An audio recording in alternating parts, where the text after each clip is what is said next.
Assalamu alaikum wa rahmatullahi wa barakatuh. Bugün yangi harfni olamiz. U harfning ismi vav. Agarda alif harfi bizning mana shulay yoziladigan bo'lsa, vav harfi mana shulay yoziladi. Mana shulayda keladi.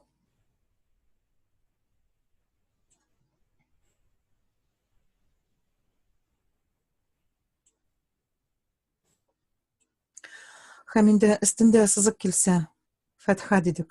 U va deb o'qiladi.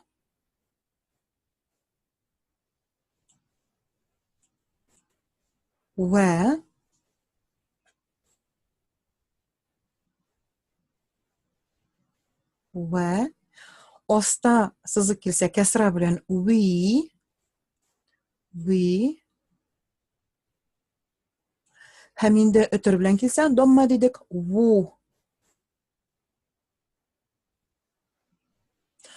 va vi vu. Bu harf bizning tatar tilida harfga o'xshagan u. Masalan, Vali degan ismni yozsak, meni tatar klaviaturasi yo'q, shunga endi men primerligini yozam. Vali deb yozamiz. Vali deb o'qiymiz. Vali. Ham oval deb yozamiz. O'qiganda oval deb o'qiladi. Oval. Mana bu vav harfi mana shu v harfini o'xshab turadi endi.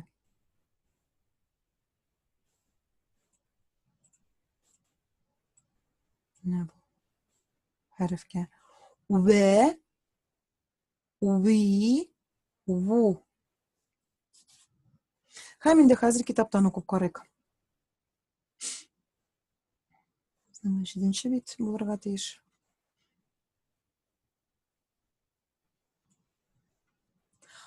Va vi vu.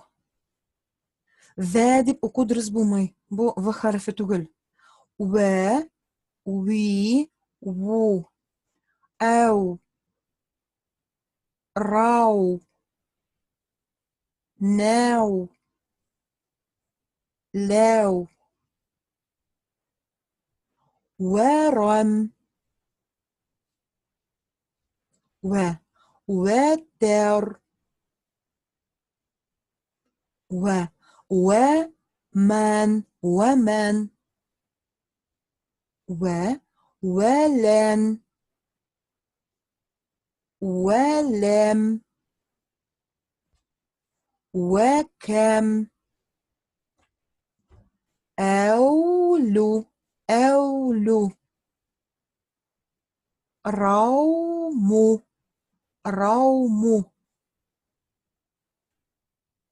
يوم كون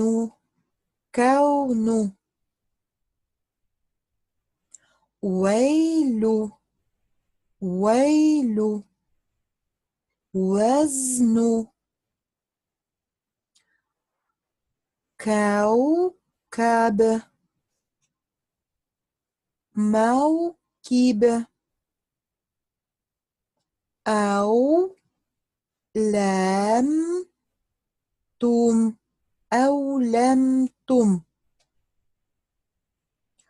أو ترتم.